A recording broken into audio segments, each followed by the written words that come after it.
Thank you, everybody, for joining us. We're going to get started now with the Transform Finance Investor Network webinar on the topic of green bonds. We will be accompanied today by Cheryl Smith, who's a managing partner at Trillium Asset Management and is recognized as a great expert in this area, bringing many, many years of experience in the field of green bonds. And with Cheryl, we'll explore a little bit the excitement around green bonds, as well as some of the issues that we have already identified and that many of you as asset owners are considering at the moment as the field expands. I will ask those who have joined through a computer program to please mute yourselves, or I will try to do so remotely. Thank you. We'll try to minimize the background noise. So why talk about green bonds or climate bonds, as they're now being called? There are a couple of different issues that I would like to bring to the table as an introduction to Cheryl's main presentation today. The first issue is, as more of us are looking at impact investments really as an activity that goes across all asset classes through total portfolio activation, we cannot underestimate the importance of the bond markets and the amount of capital that is deployed there. So any kind of progress that can be fostered in that area is definitely something that we should be not only looking at, but also playing an active role in shaping to ensure that it really delivers the promise. The second point that makes green bonds especially important is the recognition of the tremendous need, even domestically, that there is for infrastructure finance. We're all aware with the fact that the US infrastructure is woefully inadequate and falling apart. And to the extent that there will be meaningful investments over the next decades in US infrastructure, we need to find ways in which we can consider for it not only green standards, but also the social standards that will be associated with it. And so, as always, we'll look at it with a couple of considerations and approaches that underlie the work of this investor network. One, for starters, would be the inherent risk of projects at the scale at which green bonds are activated, and some of the issues that we've already considered around having the depth of the impact and the depth of the community engagement when you reach a certain amount of scale. And fundamentally, who gets to define the impact? Who gets to choose which kind of projects go ahead? What kind of community engagement is involved there? And who is going to benefit from the projects that actually go forward? I just saw a note that somebody can't see the PowerPoint. If you can, please let me know through the chat function. Otherwise, I'll assume that most of you can hopefully see it. Let me see here. I got a note that, yeah, folks can't see it, and I don't know how to do that. Let me try and restart the document sharing. Please bear with me for a second.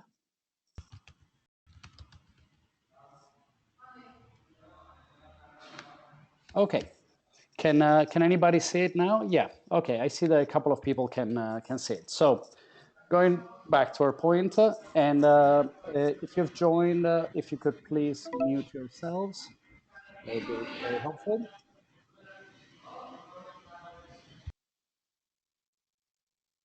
Great. So, as we... Andrea, this is Cheryl. I'm going to jump out of the meeting and jump back in hopes that I can see the PowerPoint. All right? Okay, great. I got a note from several people that they can now see it. So please do let me know if you can see it when you jump back in. Thank you. Okay, so we're looking at a couple of the usual fundamental issues that we deal with around who gets to define the type of impact that we would like to see from these investments and who ultimately will benefit from them. And I would like to add a little lens to this this idea of moving beyond just the green standard that will be at the core of much of the presentation today, once we've gone through what a green bond actually is and is not.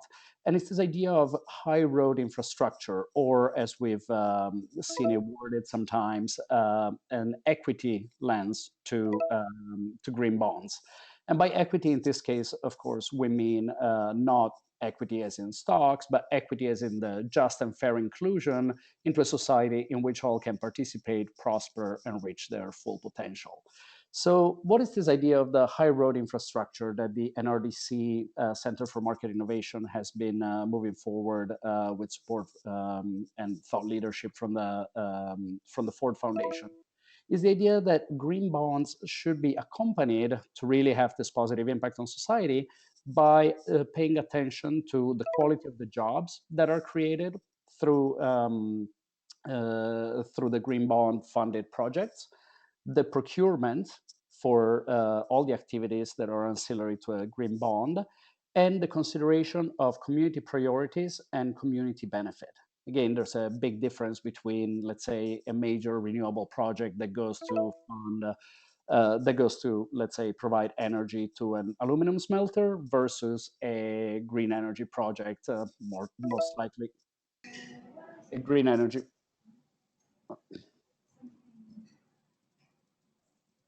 Hi, everyone. This is Stephanie with Threshold Group.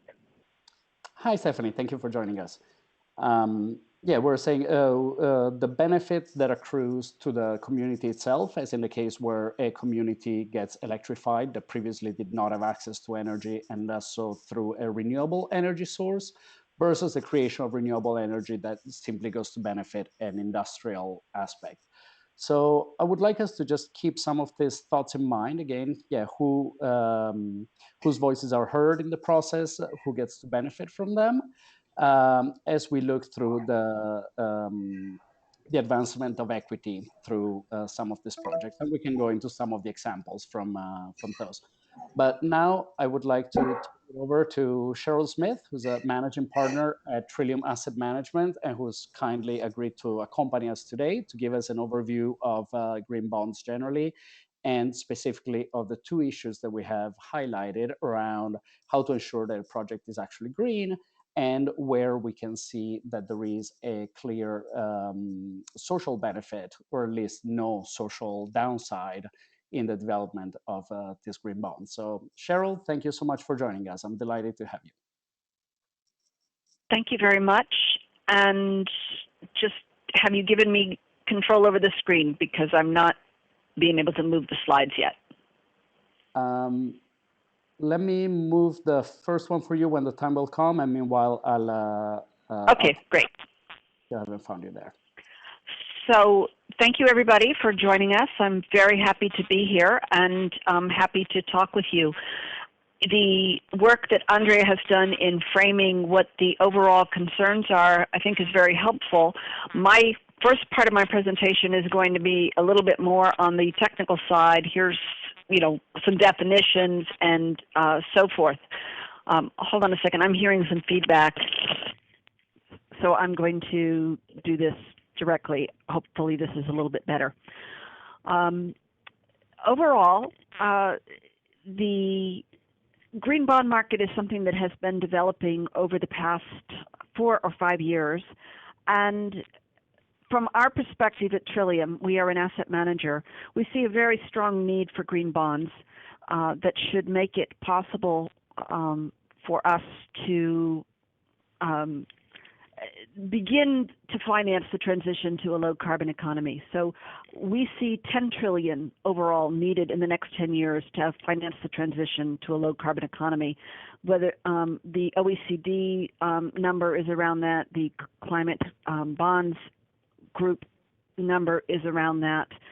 And the overall context for that, people talk about the equity market. I still can't, Andrea, I still can't see anything here. I don't know what I'm missing. I'm sorry, folks. I'm having a little trouble controlling my slide deck. Why don't you tell me, Cheryl, which slide you'd like to be on? Okay, I'd like to be on slide 2, the need for green bonds. Okay, you're there.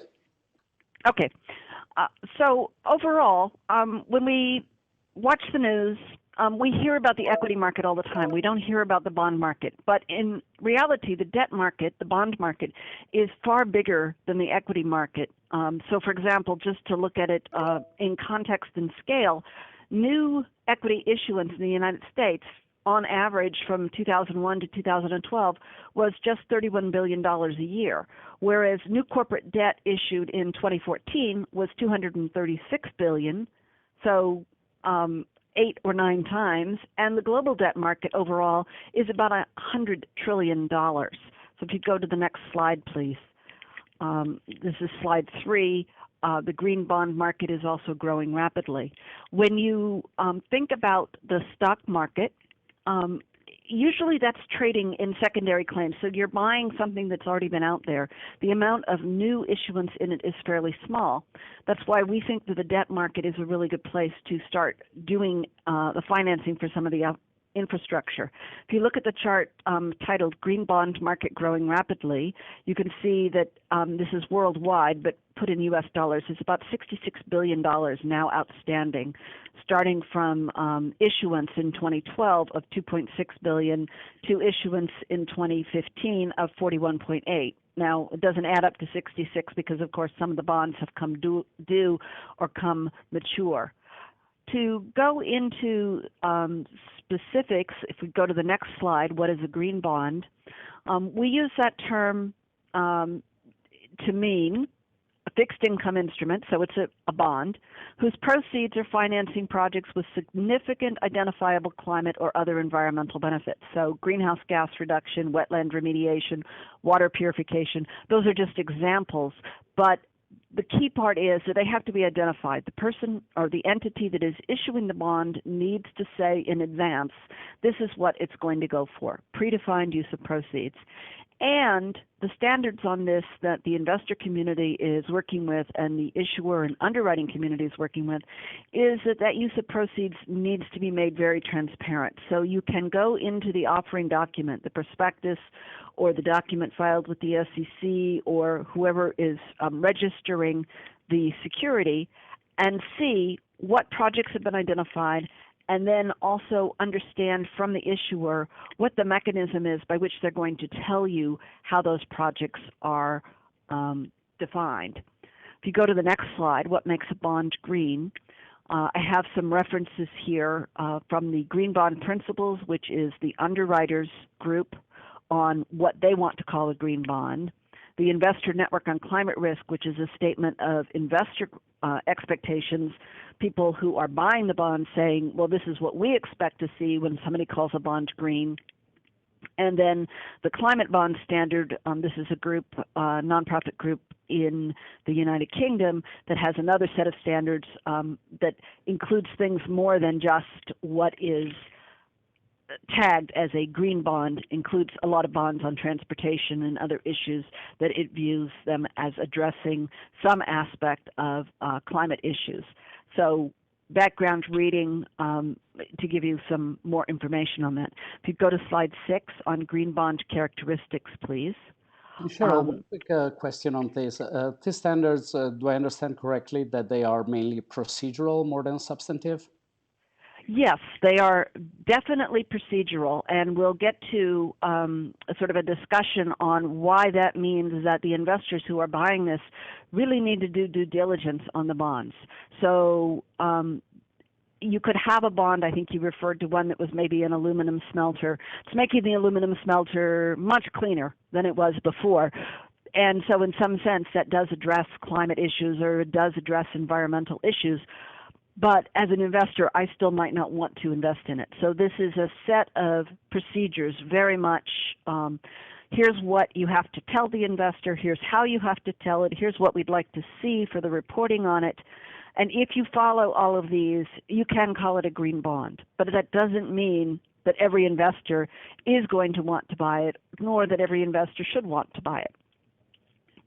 So the characteristics on the slide of green green bond characteristics are supposed to be at least something necessary and credible on a green project. So making an aluminum smelter less environmentally damaging is a credible green project in the sense that it does reduce the emissions from it. Clear definition of how the use of the bond proceeds are going to be tracked. Clear definition of what happens if the entity who issues it doesn't do it. Do the investors get their money back? And a well-defined process for ongoing reporting. So all of those, again, very, very procedural. A little bit more definitions, if you'll bear with me. If you go to slide 7 on examples and types of issuers, 3 major groups of issuers for bonds: the multilateral and or the sovereign agencies. So the first issuers of green bonds were the World Bank, the International Bank for Reconstruction and Development. They've been joined by groups such as the Asian Development Bank, European Investment Bank, African Development Bank. And then we have sovereign entities like the Export-Import Bank of Korea, Bank of Canada, and so forth, or the Overseas Private Investment Corporation. So these are going to be very, very high credit quality, but they're going to have certain specific aspects that are going to make them appropriate for some clients and not appropriate for some investors and not appropriate for others, and I'll go through that in a minute. Second group of issuers are corporations, issuing it for some purpose that that corporation has, but ones where they feel that there is a definable green element. And third major category would be municipals or local governments, Commonwealth of Massachusetts, the City of Tacoma, or Washington, for example. In terms of the types of issuers and what might be the Andrea shared with me some of the questions people had from beforehand. One of the issues with multilateral issuers is that multilateral issuers like the World Bank or the International Finance Corp are operating under a set of agreements with member states. So the World Bank can't tell India, you must do this kind of project. The World Bank can go to India and say, we are willing to lend you money if you have projects that you want to do that are green, but India has the right to say, as a sovereign nation, those aren't the projects that we want to do. We don't want that funding. So that can be a difficulty sometimes for an asset owner who's trying to decide whether to go with a bond or not, because they might say, well, why did they choose those projects? Those aren't the projects that I want to fund. And you see that more with the multilateral banks because they're operating within a very complex web of agreements with member banks and trying to fund those various priorities. With corporations, it can be more clear. If it is an organization like a real estate investment trust, they can say, we are going to borrow this money for the specific purpose of upgrading the environmental standards and the efficiency of buildings which are located in New York, Boston, and Los Angeles. So you can get much more specific with that. On the other hand, it's going to a corporation that already has quite a bit of finance. And the municipals are also challenging because many states have a law that says they cannot spend money unless it's been raised. So they can't tell you exactly what projects the money is going to go to because they have to raise the money before they can decide on the project. So each of these different issuers has characteristics that make it more or less difficult to look at. If you go to the next slide, please, this is called investor expectations. The investor expectation. Follow-up question Sure. on the 3 types of issuers, Cheryl. Would it be fair to say that an active investor, in the sense of somebody that is really trying to be very thoughtful about this use of proceeds, would do better in selecting mainly the bonds, green bonds that are issued by corporations versus multilaterals, based on what the standards are at the moment? That's a great question, and I think it depends on what are the motivations of that very active investor. If your motivations are that in addition to addressing climate warming or climate change, you also want to address the differential impact of that climate change on the poor versus the rich. You might do better off with the multilateral development banks, but it can still be frustrating. But you might want to particularly focus on a development bank that focuses on a particular region. If your interest is Latin America, or your interest is Africa, or your interest is Asia, you could find one that focuses in those areas. Because a corporation isn't necessary, I think you'll find that while the environmental projects, it can be more frustrating, but it is also often more in consideration of the social issues than what you would get from a corporation. So it's not clear cut. Nothing in the field is ever clear cut. Okay, so moving on to sort of general criteria that I'm going to use to organize what I'm discussing in terms of investor expectations. I'm going to discuss the eligibility issue, the initial disclosure issue, the reporting issue, and then the independent assurance issue, because all of those are going to be important to anybody who's looking to see whether a particular bond is something that they want to be investing in.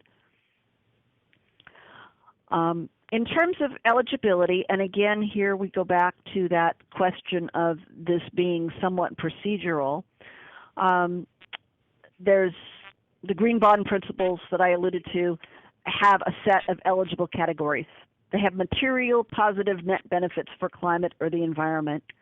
The best practice is to compare the impacts to publicly available standards or benchmarks. So if you're looking at a bond and you're wondering whether or not to buy this, you want the issuer to say, I'm going to be reporting on the reduction in greenhouse gas, or I'm going to be reporting on the improvement in water quality. I'm going to measure that by gallons of water used, or I'm going to be reporting on a specific element, and here's how I'm going to do it.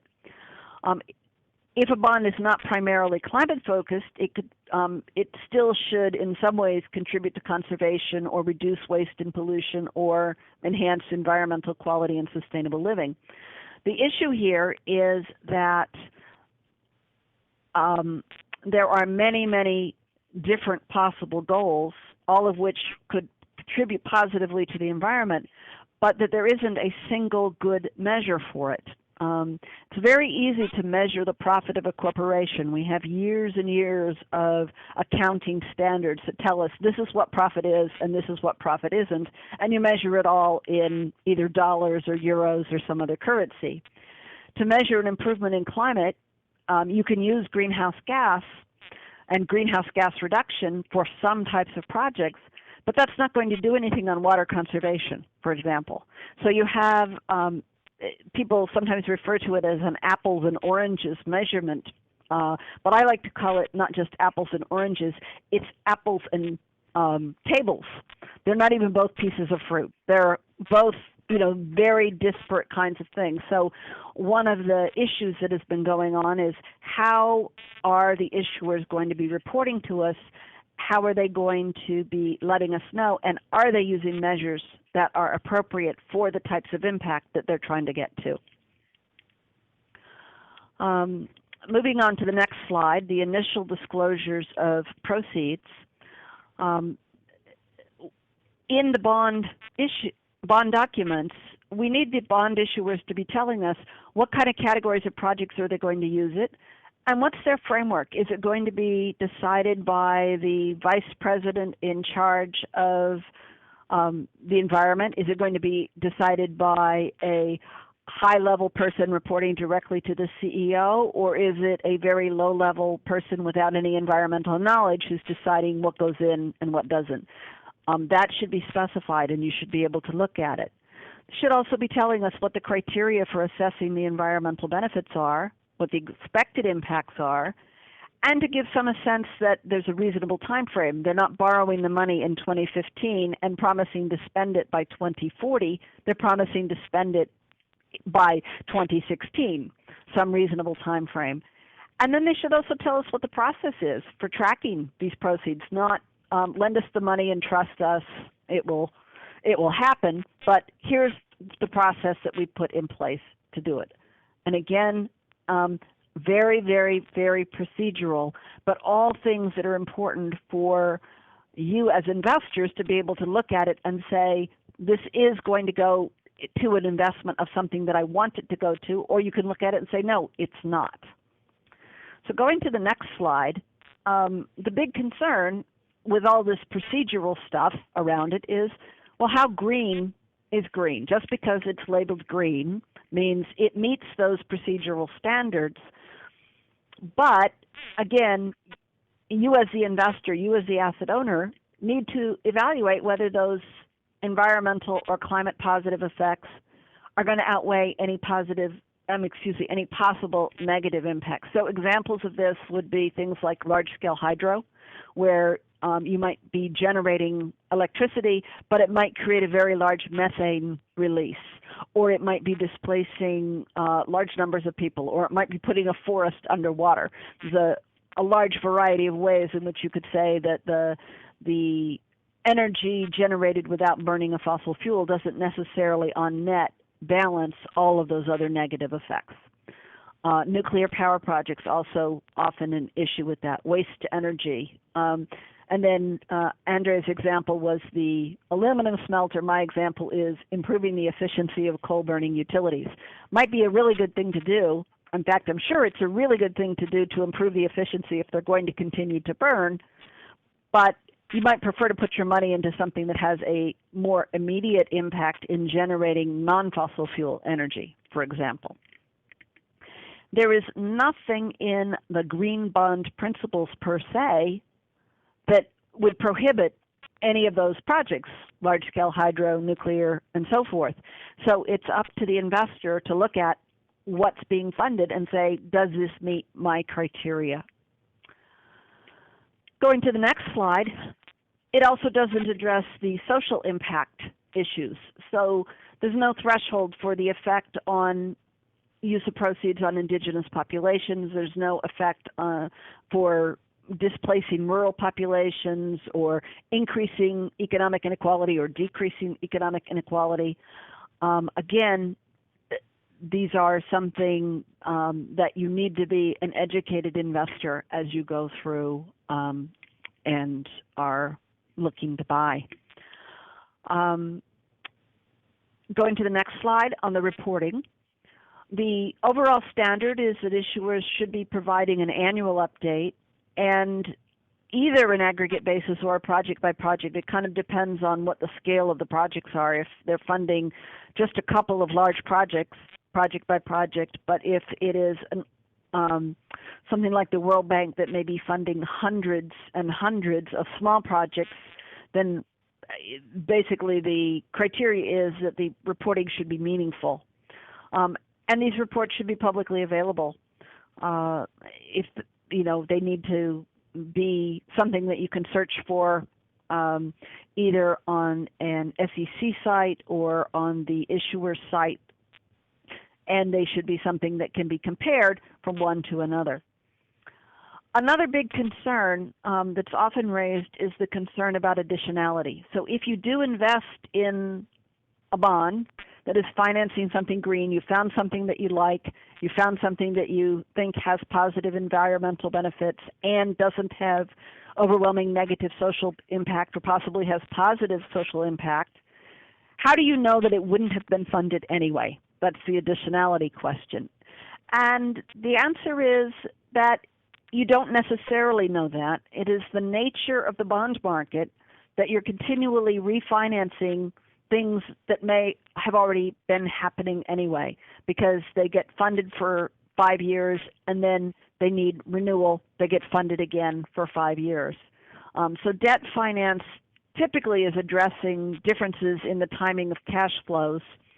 And so you often don't get that additionality criteria, whether it's labeled as green or not. For many investors, though, knowing that the money is going either is refunding something that was green, is green, or at least keeps new money into the green, even though you can't identify whether the issuer would have done it or not, is still sufficient to say that they want to do it. If you go to the next slide on independent assurance, the principals are asking for the issuers to say, someone else has looked at our criteria, someone else has looked at how we plan to report, someone else has looked at how we plan to segregate the money that's going to this, and this is the second party, whether it's Cicero, whether it's a which is a university in Europe, or whether it's Ernst & Young or some other organization. This is, as someone buying the bond, a bit of assistance in you in making sure that they're actually going to do what they say. All right. If you move to the next slide, investors must evaluate each bond. If I may ask you, when you say second party opinions, what form does this take? Is it similar to a legal opinion on the bond? Oh, okay. They take different, issuers have taken different places on it. I've not seen one that's a legal opinion. I've seen ones that are a third-party entity that's basically evaluating the procedural issues. We have looked at what the structure is, and we have examined the issuers' resources, and they have the resources to put in place the structure that they have said they're going to put in place, and they have given us a good taxonomy of the projects, and we have reasonable assurance that what they say they are going to do, they actually have the capacity to do. So that's a procedural opinion. They're not they're prospective before the money is invested, so they aren't an accounting opinion looking backwards. The reporting after is that looking after, but when you're trying to decide up front to invest the money or not, the best that you can have is the assurance, the independent assurance that at least they have the resources to do what they say they're going to do, that they're credible about what they say they're going to do. Is that helpful? That's great. Thank you. Okay. All right. So moving to the next slide on investors must evaluate each bond. I've got two examples here, 2 pages on it, one of which is on the multilateral development side of a bond that we chose to invest in for our clients and one we didn't. And then I've also got a example that I'll go through on corporate issuers. So we did choose to invest in the African Development Bank bond, and we chose not to invest in the Export Development of Canada bond. The African Development Bond, we spent quite a bit of time actually talking to the staff at the African Development Bank about what would go in this. They had mentioned that there would be some hydro projects in it, so we dove quite deeply into that, what was the scale of the hydro, and how much water would be behind a dam, how big was the dam, was there displacement of people, and they gave us assurance that the hydro was going to be quite small-scale hydro. Think of the, kind of more like mills in the Middle Ages in Europe than the Aswan Dam. I mean, definitely more on the very, very small scale. And they also were able to talk with us about how they were choosing the projects and what the framework was for the African Development Bank in choosing the projects in concert with the countries that they were working in. We were able to say, okay, we have assurance that this isn't going to go, that the money is going to be reasonably followed. It's not going to go into a war zone. It's not going to go to a government that's spending it in a war zone, that it's actually going to go for the projects that we are looking at. And so we were reasonably confident that that was going to happen. For the export development of Canada, we also spent time talking with Canada, with the staff on this one. But they had said that they were going to do biofuels and bioenergy and industrial process improvements. And the Export Development Bank of Canada is designed to support the corporations and producers in Canada as they are exporting. They weren't able to give us assurance ahead of time that they would meet our clients' desire for a fossil fuel-free investment. In other words, that they weren't going to be those improvements on a coal-burning plant, that they weren't going to be a better type of coal-burning utility. While that might reduce the overall greenhouse gases emitted, we have clients who specifically wanted a fossil fuel-free investment. So we didn't invest in this, and it's not that I'm saying that it necessarily would be something that we couldn't have invested in, but we couldn't get any assurance that it would meet our clients' needs. So we passed on that one. If you go to the next page, two bonds that we bought, two bonds that we looked at. We did invest in Vornado Realty Trust, and we did not invest in the Toyota asset-backed green bond.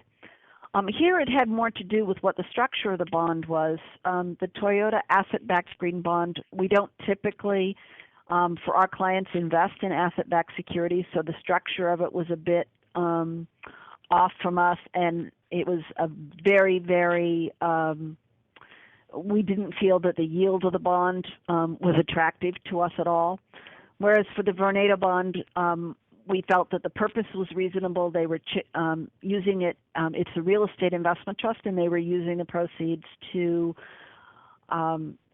bring both new buildings into LEED standards and to upgrade older buildings into LEED standards, which would lead to a significant decline in the use of energy and therefore reduction in greenhouse gases. And it was a reasonably attractive pricing at the time that we bought it. So again, there's different elements of why you might buy each one. It might be the pricing, it might be what they say they're doing, it might be how credible they're doing. But we have found that we really do need to look very closely at every bond for that information. And it has to be done with the information of, what are your objectives, what are you trying to accomplish, and that is not only the environmental aspect, but social and income distribution and wealth distribution aspects as well. All right, if you go to the next slide called Building the Market. Cheryl, sorry, can I once again ask a follow-up question? Of course. There was one from the audience about what is meant in this case by greenfield versus brownfield. Sure. Greenfield is typically new development. So I think that was on the African Development Bank. So building of new projects where you are building greenfield renewable energy generation. So solar panels, wind farms, very small scale hydro. Demand side on brownfield is typically used for something that's existing and it's being made significantly more cleaner. So the brownfield is, the desire of in making it cleaner, but something that already exists. Does that answer the question? Yes, I believe so. I also see that somebody has a question about the African Development Bank bond. I can answer that now or come back to it. Yeah, Sergio, would you like to go ahead with your question? Yeah, thank you very much, Andrea. Cheryl, I just have a question about the, I've been looking at that bond in particular. One of the projects that the bond has financed is the Lake Turkana Wind Power Project, a very large wind farm project. It allocated more $1.5 million more or less to that project. Well, there are very serious concerns about that project. The affected communities have been denouncing for some time already. It's all based on a land grab. There's been killings, forced displacement, and so on and so forth. What I would really like to know is whether there are mechanisms for people who have invested in these bonds to bring up these issues or even the affected communities beyond the existing grievance mechanisms of the multilateral development banks, or in this case of the African Bank.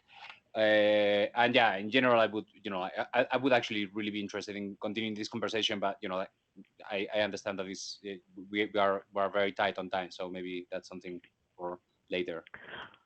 Sure. Well, I think it actually goes to my some of the points I was going to make on the next slide, which is building the market, and I'll talk about that. And it has to do with the issue of establishing and maintaining trust with the investor bank and what kind of controls are in there. So to the extent that it's funding, and,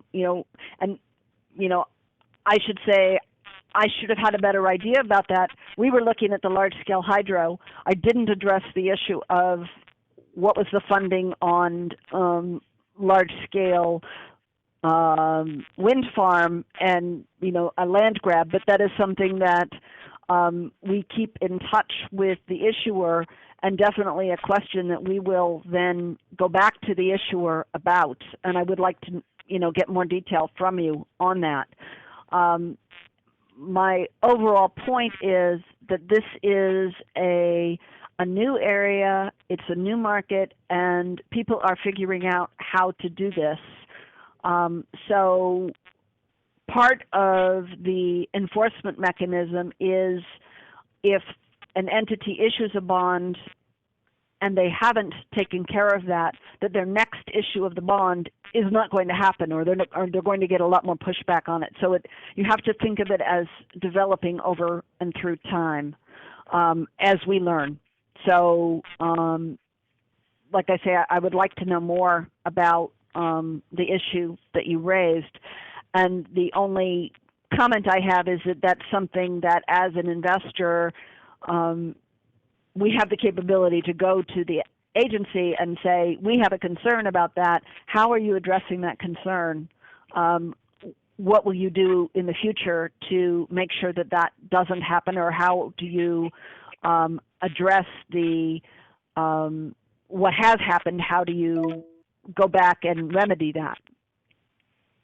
And as a corollary to Sergio's question, Cheryl, what role do you see then for activists or other well-informed people, especially the ones that have relationships on the ground, to be able to bring up this sort of issues? Do you think it's most fruitful to go to the asset managers? Do you think it's best to influence, let's say, the asset owners, who in turn will talk to the asset managers? What would be the right channel, let's say, for getting the right information in front of a prospective investor? That's a good question. I would say that it depends on how broad the issue and the criteria is, because if it is something that is quite broad, I would look at it as a policy issue, and I would address it with the asset owner as something that the asset owner should be giving as guidance to the asset manager. So the asset owner is the one who is, sort of in control of what the asset manager is supposed to be doing for them. And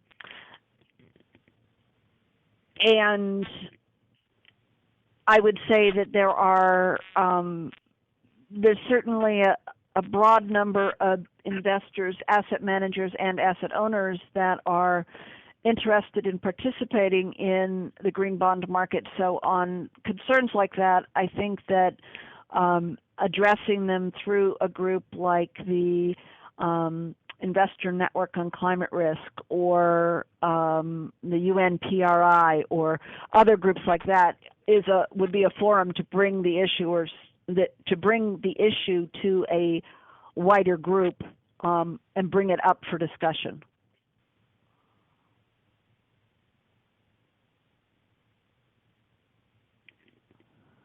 Great.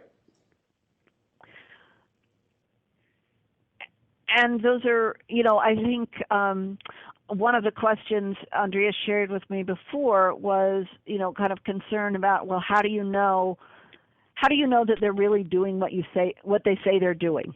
So some of the remedies that an issuer is really doing what the issuer says it's doing, and some of the remedies are procedural. Some of the remedies are sort of market discipline. If an issuer issues a bond and they say they're going to do X, and in fact they do Z instead, the next time that they come to issue, they're going to find it much more difficult to issue. So that one it's a fairly weak enforcement mechanism, but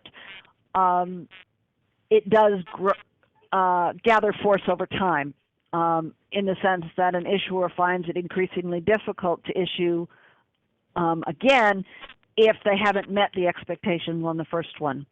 On the environmental and social costs, I think they're the more effective discipline is the sort of public discussion of it. So coming to those investors who have bought the bonds and saying, we know this about this bond. Can you, as an investor in that bond, bring that to the issuer and talk about it? It seems like a weak power, but the power of actually having a discussion can be far more effective than you might think. And I also believe that by being a participant in the market, you have a much more of an ability to shape and affect the direction of the market, because you are in conversations with the issuers as they are trying to decide what they're going to do, and you can raise these issues and these concerns. I'm going to go to my last slide, and then we'll have lots of time for discussion, which is, should you participate? We are very big proponents of the green bond market because we really see the need to finance the transition to a lower carbon economy. And as we look at various sources of funding for that, the debt market seems to us the place that is larger and has the ability to do it. We also think that there's a real need to finance climate mitigation and climate adaptation. So the effect of climate change and rising sea levels is biggest on those who live in low-lying areas, which tend to be focused on the geographic south and the poorest people. So we think that it's important to be directing money in ways that is not just greenhouse gas lowering, but also climate mitigation. And it's definitely not a perfect market. There's definitely, with absolutely every bond that we have invested in, I can look at it and say there are things that I think could have been better. But I'm a very big proponent of not letting the perfect be the enemy of the good. I don't think that we can wait. From my perspective, we can't wait until it's perfect. It's not going to get perfect unless there's a process of trial and error and movement and purchasing and figuring out what works. And so we've chosen to participate in the market in the hopes of making it to get better practices and better reporting and better project selection as we go forward. And then I have a very long disclosure that I'm obligated to put in here, so please put the disclosure up, but we don't have to discuss the disclosure. Yeah, for those that are not looking at the slides, there is the fairly traditional disclosure that this is not to be considered a recommendation to buy or sell any of the securities mentioned. Right. Well, thank you, Cheryl. I see Frank Barbarino has a question of, is there an area of the green bond market that needs improvement but lacks a natural actor to catalyze change?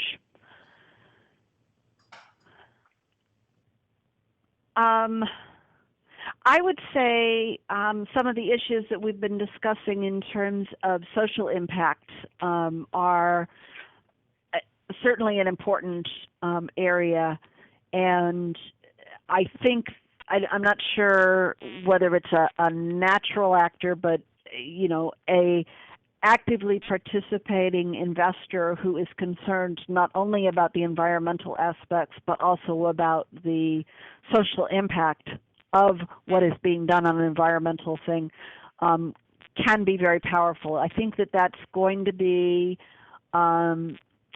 biggest probably in the multilateral development agency and the corporates. The municipal bonds, municipal issuers tend to be a bit more local in scale, and so probably already have an actively involved community addressing those issues. But I'm definitely not expert on that. That would just be my thought on it.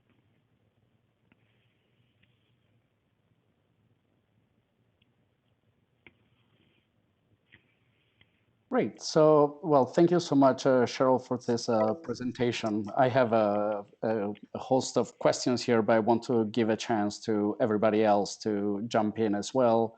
I will briefly unmute the folks that are on the phone, so feel free to pipe up now if you'd like, and otherwise I'll put you back on mute if you don't mind.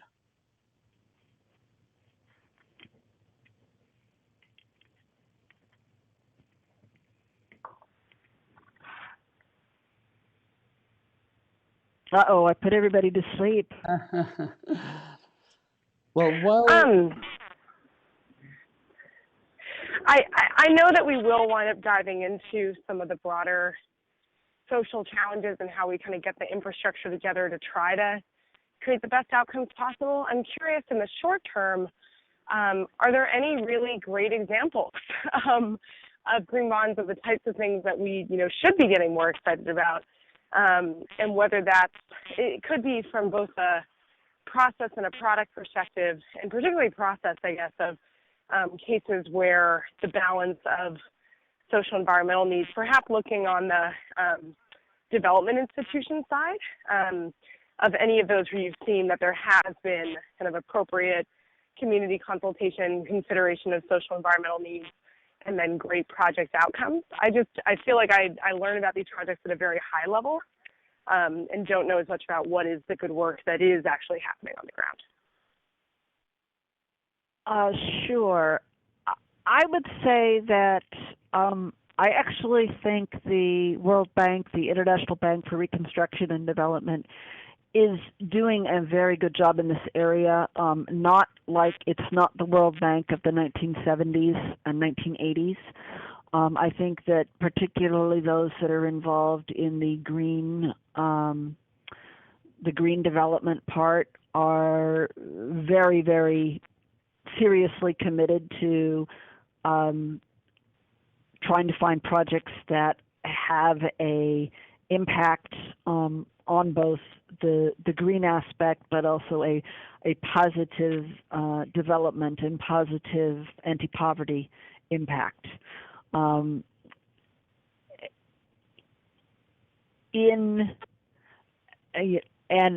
they are working with individual governments, and so the extent to which every government is committed to free, prior, and informed consent is, I'm not capable of judging that from the distance where I am. So I would think that you might find, the more focused the organization and the more focused the area that they're working in, the easier it is to determine that, as opposed to a organization that is spread across a very, very wide range. So to follow up on that, is one of the structural pain points around green bonds this disparity between the issuing institutions, especially at the sort of multilateral bank level, and the local governments? The sound cut out there. Is one of the issues the what between the local governments and the multilateral development banks? I missed the verb. Yeah, no, it seemed to me like there is this a pain point there where relying on the assurances of the multilateral bank is not necessarily sufficient if the country government itself is not quite up to the standards, right? It seems like That we're is, relying on yeah, the. that's correct. Okay. So if a multilateral development bank is by its founding documents designed to work with member governments to improve economic development, if the member governments are in their state as sovereign nations absolutely bound to push development in a certain direction, the multilateral development bank is constrained by that. Okay. Great. And we have a question from Jana Stoney that I think brings us to the original issue that I had brought up around the sort of justice element, the community element of this. And Jen asks, it sounds like the social aspect is missing from these bonds. Would it make sense to have a sub-market called green justice climate bonds, or something that more, I suppose, more intentionally brings in the social aspect? I think that is a worthy goal. I think that the green bond market itself is new enough and small enough yet that creating that as a submarket might be difficult. I would love to see that, and that has always been a very big concern of mine personally, that in the emphasis on climate and climate and climate and climate, which is a very important thing to emphasize, that we not miss the social justice element of it. But I think that to me, I think that submarket develops by having investors who participate in it continually flag what the effects, of something, if they see something that they think is going to have a negative effect, a negative social impact, that they flag it and not invest in it. And that's a way to push the market towards a greater emphasis on justice. I guess this is Morgan from Pi Investments, that the challenge is the flagging, right? I think similarly to what you were saying before, Cheryl, and we often sit kind of a level too far away. And I find whether it's green bonds or real assets or a number of scenarios where I sort of have to take the assurance of the fund managers, because I'm not in a position to hop on a plane to India or Africa to kind of get the word on the ground. Is it just that we have to do a better job in kind of our connections to on-the-ground movements? I think about how can I encourage the fund managers to do that, but also know that that might be so far out of their nature and comfort zone. And, I certainly look to organizations like Transform Finance to try to develop that capacity, but knowing the challenge of that global information connection problem, I don't even kind of know a starting place, but I think that's what it's most kind of bringing up for me, is how do we deal with the fact that we are sitting, as you mentioned, kind of a layer too far away to feel like we even have responsible access to information. Yeah, it's a conundrum. It's a difficulty because, but I guess I would say that not having the assurance that it's perfect shouldn't keep us from trying to do it. And, I think that you just need to continually push the asset managers, if they don't have a capacity in this area, if they don't have the ability in this area, make it clear to them, since you are the client, that this is something that is very important to you, and push them, discuss with them how could this issue be addressed, whether they address it internally themselves or whether there is some sort of external agency, third-party, NGO, someone that can be brought in who can do that, that you want to work with that asset manager to make that happen. That can be as much a part of your investment policy as we want this level of return with the appropriate level of risk. I don't think it's unreasonable to ask that. Can I follow on? This is Jenna Stoney. Can you hear me? Yes. Great. I just was wondering, with the example of the Canadian bank that you cited earlier, you had a client who obviously is part of, I assume, the Divest Invest group, and wanted a fossil-free bond. And I'm just wondering if you had a dialogue with a Canadian bank about the fact that you didn't invest because of that, because the potential of them doing a coal infrastructure improvement project. Because I do find, and I'm just wondering what their reaction was, because I do find part of the reason why I asked the question was when you brought up the question of whether the World Bank, they have to work with national governments, and whether the national governments implement FPIC or not, you don't know. Well, actually, all governments that are involved with World Bank actually have passed free, prior, informed consent resolutions because the UN DRIP has been, ratified by the UN system, but they don't have the mechanisms, the level of mechanisms that really, I would say civil society thinks actually enables them to implement that in a real way. So there's a gap between the policy and the implementation.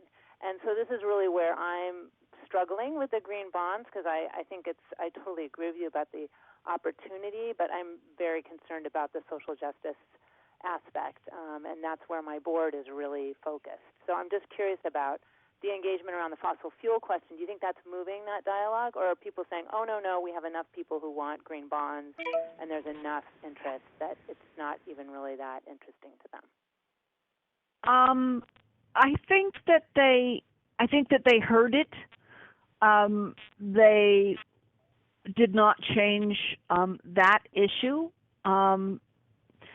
but it is something that we have consistently conveyed to issuers. And sometimes we talk to issuers when they're in the pre-planning stage, and we will say, we have a concern about this, or we don't want a large-scale hydro included because of the displacement of people and the other environmental impacts. And that's before they come up with the issuance, and then when they come out with the issuance, their list of projects does not include that. So I think that there is room in the discussion ahead of time to frame what is going to be funded by the bonds. Canada is a fossil fuel exporter. I mean, when you look at who Canada is and what they have a lot of coal, and they have a lot of shale oil, and they have a lot of tar sands, and they are a resource extraction economy. So probably it's not going to move the needle on Canada. Thanks.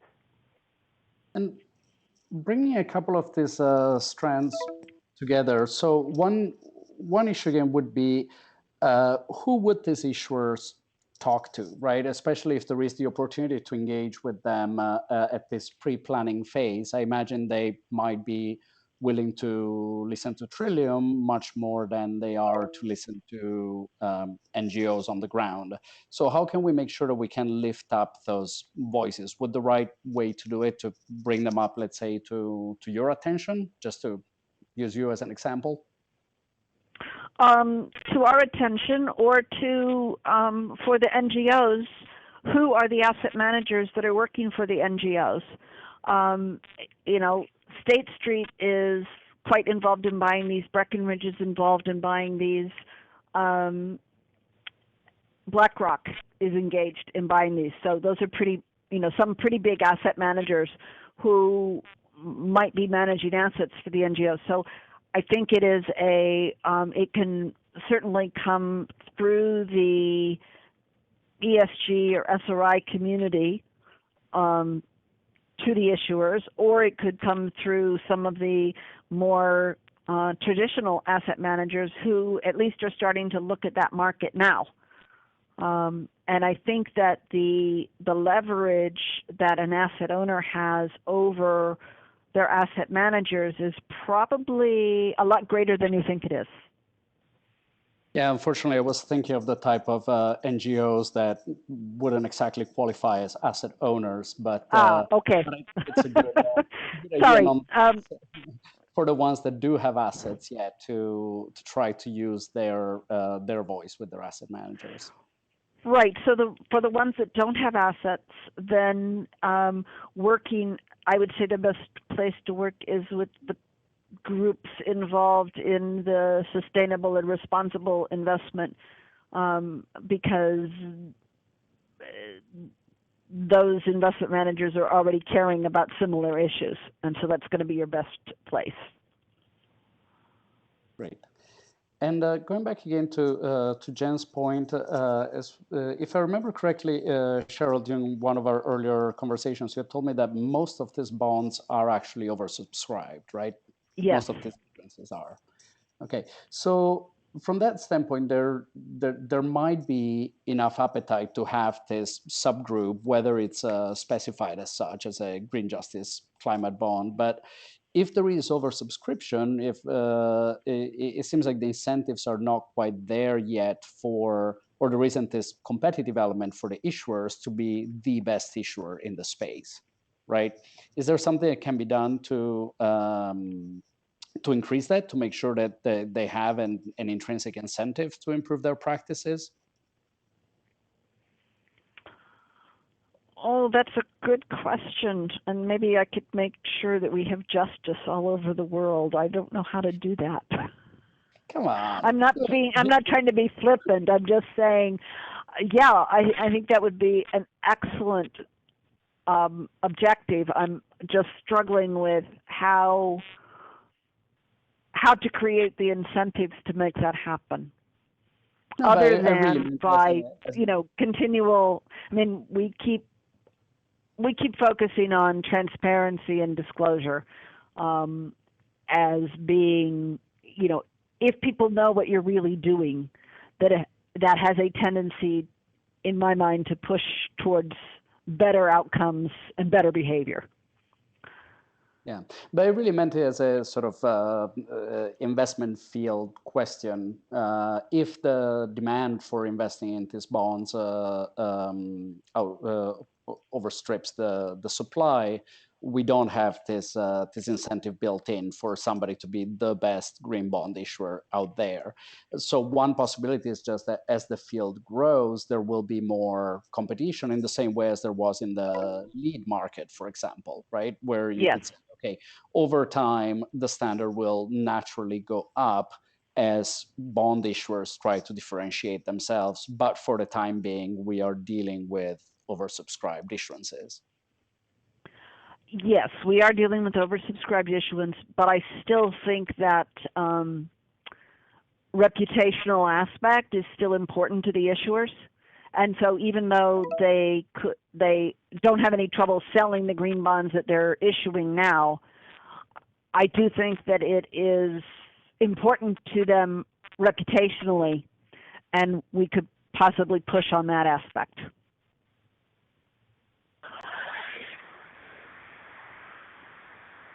One question, this is Sergio again speaking. What I'm wondering is, I mean, this is obviously the space where there is more likelihood, like where the people are together who actually do care about this. How would it be possible to try to maximize the kind of impact that we have in that sense, in the sense of bringing this reputational factor into play to raise the standards? From for example, from my perspective, I can see the possibility.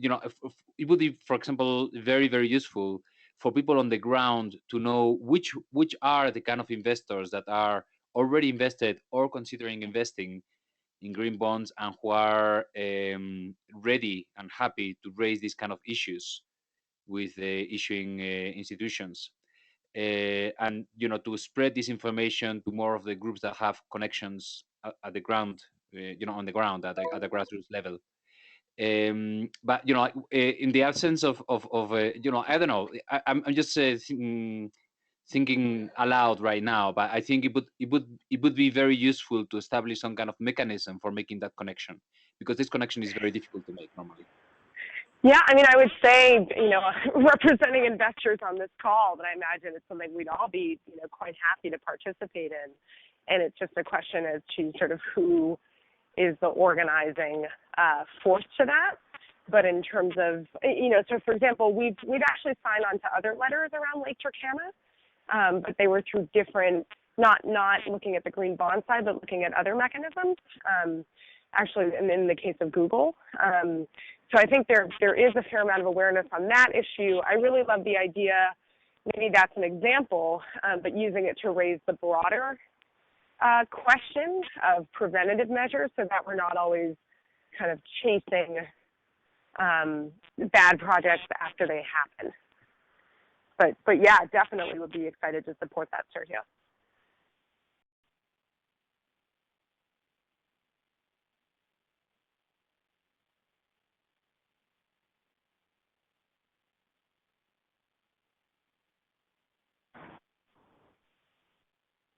Any other thoughts?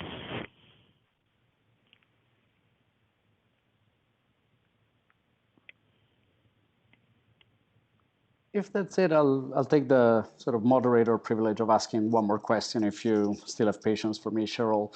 On one of the corporate issuances that you mentioned, you talked about the LEED standards, right, for the buildings. Mm-hmm. I think that was the Vornado bond. So maybe as the standards are still being developed, is there a usefulness in piggybacking on a pre-existing standard that lies behind the bonds? That is to say, not relying on the green bond standards per se that are currently in development, but on the standard that is being applied throughout the bond, as in the case of the LEED buildings.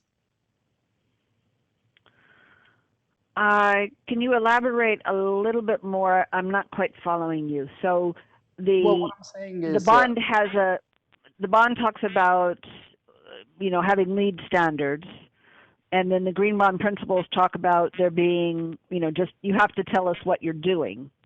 So I don't understand the piggybacking question.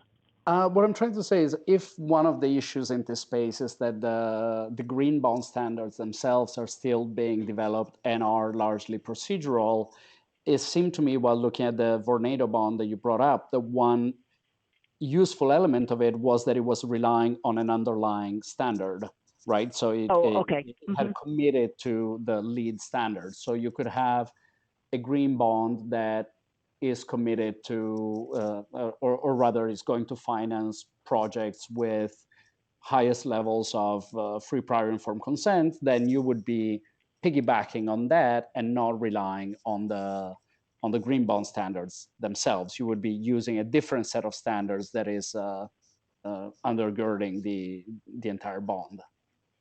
That would be terrific to have issuers who are doing that, yes.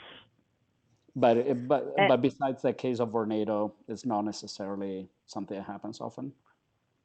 I would say that you see it occasionally. The thing about the LEED standards is it's a standard that's already out there and well known, so it's one that you can refer to easily.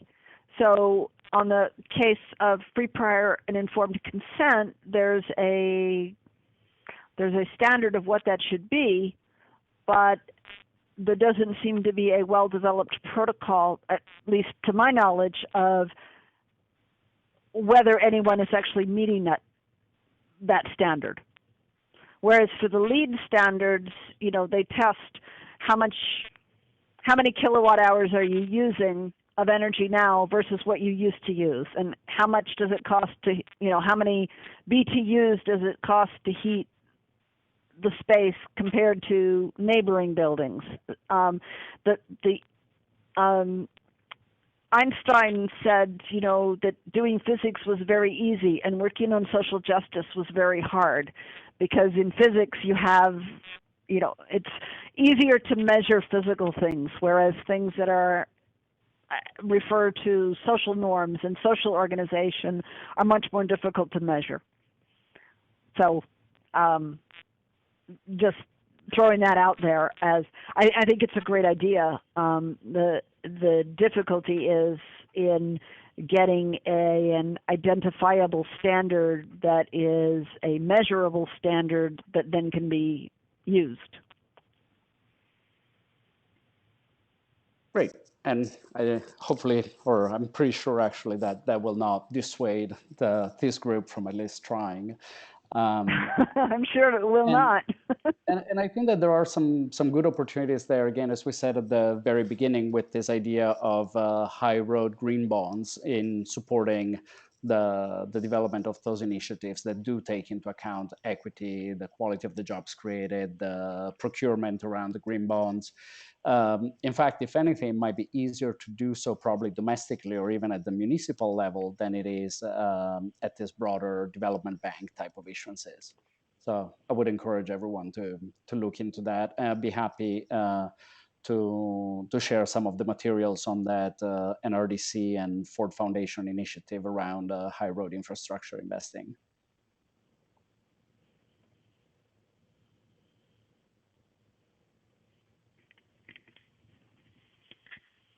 I think this is Morgan. One of the big questions, and I'm wondering, Jen, if you have insight on this, or Sergio, of that. Do we have best practices on FTech?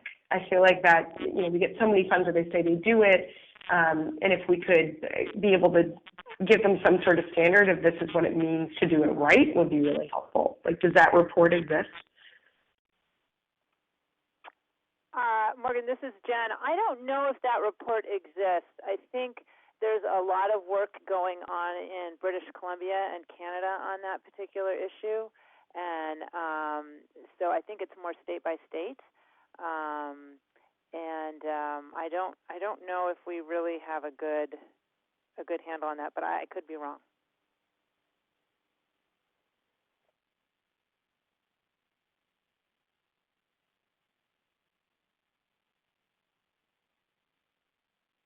Well, this is Sergio speaking. There's actually a lot of debate going on this issue. There's, for example, in the case of Colombia, which is one of the first countries that instituted, this right in a very comprehensive way on the Constitution. There was recently a hearing in Parliament about that, where all the different, the indigenous, Afro-Colombian, and so on communities were precisely giving their position on how and whether to start with, and if yes, how free prior informed consent should be regulated. And it's not the kind of answers that come out of there are not very easy to digest for say like multilateral financial institutions. Because what the groups are saying is that it should be up to the groups themselves to regulate free prior and informed consent, rather than this being regulated by an institution above them. I can share some links about this if people are interested. Yeah, you know what, Sergio, you did remind me of one thing, is that I do know that in Colombia, once mining was opened up because of the quote-unquote peace agreement with FARC, there was a 10-year moratorium put on any mining in indigenous areas to enable this discussion through the constitutional courts and with indigenous people and civil society to occur with the government. So there's a very large awareness of the lack of capacity that existed, both within the government, the courts, and indigenous groups to really address the impact of mining in their country. So I just think that, that's a very, I think that's a good indicator of where we are. in terms of implementing FPIC in a meaningful way.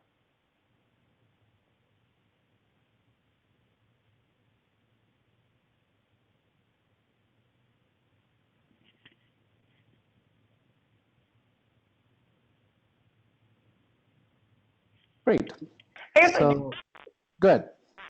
I was just going to say, I mean, it sounds like a number of great kind of potential organizing ideas came out of this call, and I'm wondering if there's any kind of next steps that anyone wants to organize. Knowing there might be some issues around some current bonds or opportunities for future advocacy of, is this something that people want to keep in touch on? Well, thank you, Morgan, as always, for pushing us forward towards action. And similarly to you, I come away from this very inspired about what can be done. And I think Cheryl did a great job at identifying for us a couple of the inflection points where organizing opportunities exist.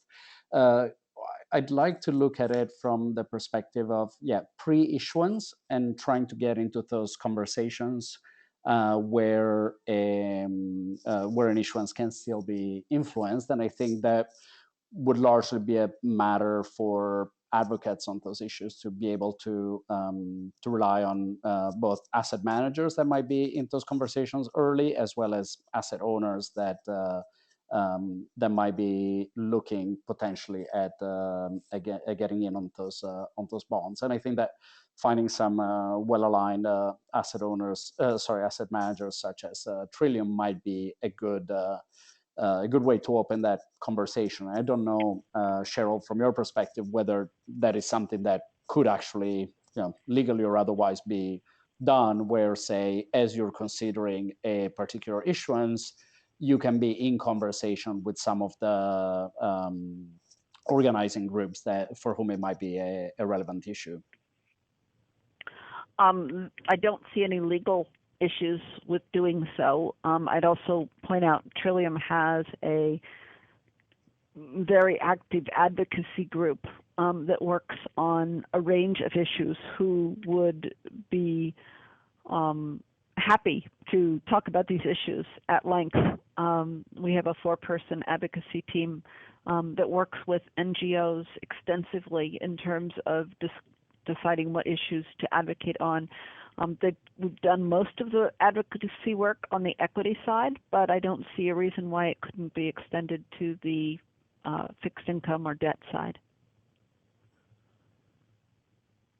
Great. Morgan, did you have in mind something besides this sort of effort? I'd love to see, something concrete that we could do, since we clearly see the potential as well as some of the pitfalls here. Yeah, no, that sounds great. And I think probably it would be a mix of building the connections between whoever is active, like the most active investors in that space, and it may, quite frankly, be the managers like Trillium. And then, who, like Sergio, is well positioned to make sure that voices on the ground are connected in that conversation. So yeah, I guess let's keep an eye on it. And the other aspect that I would add to that, since Cheryl mentioned a couple of times the sort of reputational element for the issuers, perhaps more so at the corporate bond level, but maybe also as investors, as in the case of Google with the Lake Turkana project. That's another area that we could focus on, finding sort of high impact interventions where it might reputationally be especially meaningful to a corporation. Just quickly on this issue of Google and the Lake Turkana Wind Power, there's going to be a call organized by Sonnen Capital on this as a follow-up on a session organized by the Swift Foundation in San Francisco. So if people are interested in this, if people have clients that are invested in Google, or are themselves invested in Google or whatever, that would actually be very interesting to link them up with that discussion.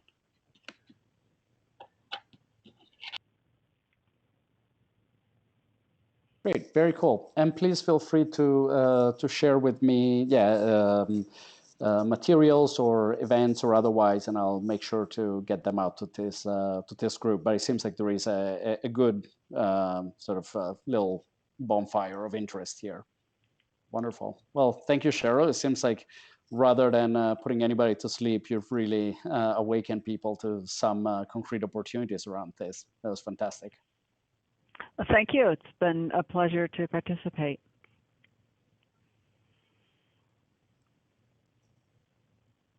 Great. Lovely. So thank you all very much. And please do feel